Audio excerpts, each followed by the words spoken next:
수치가 심할 때는 300에서 400 이상까지 올라가는 경우도 있어가지고 경구용 약제나 주사제인 경우에는 그만큼 혈당도 많이 올리고 피부과 약제인 도포 형태의 연고 이런 거 있죠. 이 간에서 포도당 신생합성을 촉진시키는 기전이 있어서 혈당이 좀 오를 수 있다고 하고,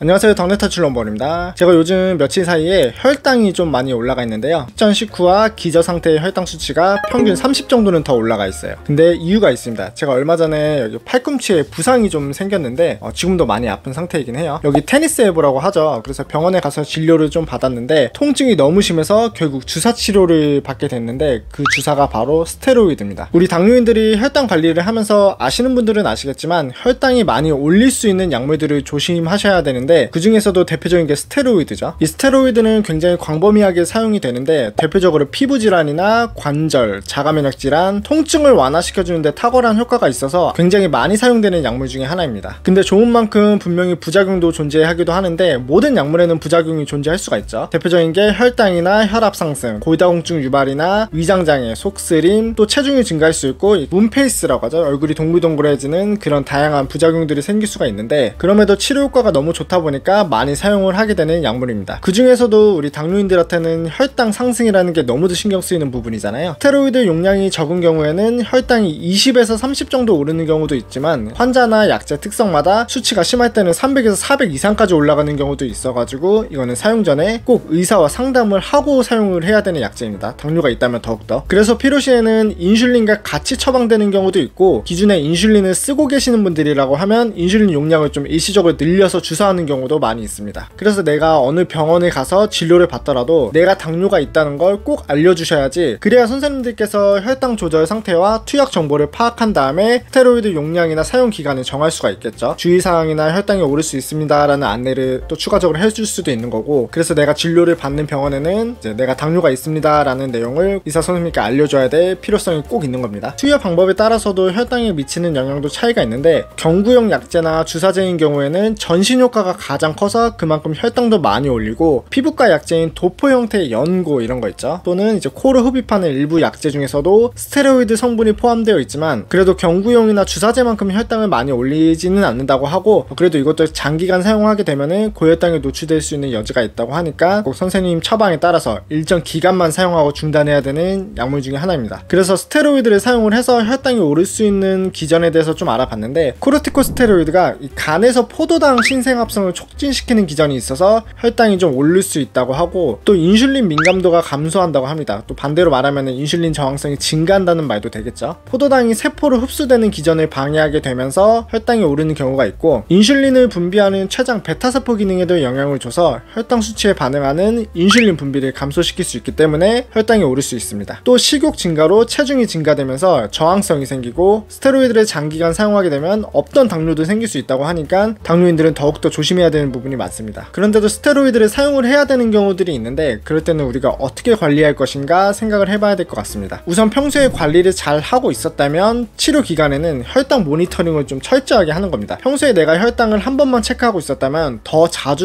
체크를 해서 고혈당에 노출될 수 있는 환경을 더 최소화할 수 있게 노력을 해야 될 것 같고, 필요하다면 당뇨병 약물을 좀 조절할 수 있습니다. 치료 기간 동안에는 선생님과 상의해서 혈당 강화제를 포함한 약물의 종류와 복용량을 좀 조절할 수 있을 것 같고, 추가적으로 식단과 운동을 더 타이트하게 조절하면서 혈당 관리를 할 수 있는 방법이 있습니다. 또는 내가 혈당을 자주 체크할 수 없는 상황이라면 고혈당으로 인해 생길 수 있는 증상들이 있죠. 3다 증상이라고 하는데, 갈증이나 소변을 많이 보거나 또 많이 먹는데 살이 빠진다거나 이런 증상이 생기면 유심히 좀 파악해보는 게 좋습니다. 그러나 가장 중요한 건 의사 선생님과 혈당 수치에 미치는 영향을 최소화하는 전략을 같이 고민하는 노력이 필요하고, 혈당이 지나치게 많이 오른다 싶으면 스테로이드를 좀 중단하고 다른 치료 방법을 생각해볼 수가 있겠죠. 예상은 하고 있었지만 저도 혈당이 평소보다 갑자기 30 정도가 한순간에 올라가 버리니까 좀 당황스럽기도 한데, 그래도 어느 정도 내가 정보를 알고 있으면 대비가 되겠구나 생각해서 이번에 공부를 좀 해봤고, 그래서 대략적으로 설명드렸습니다. 네, 그래서 오늘은 스테로이드에 대해서 말씀드려봤습니다. 다들 항상 마음 편하게 스트레스 받지 않으면서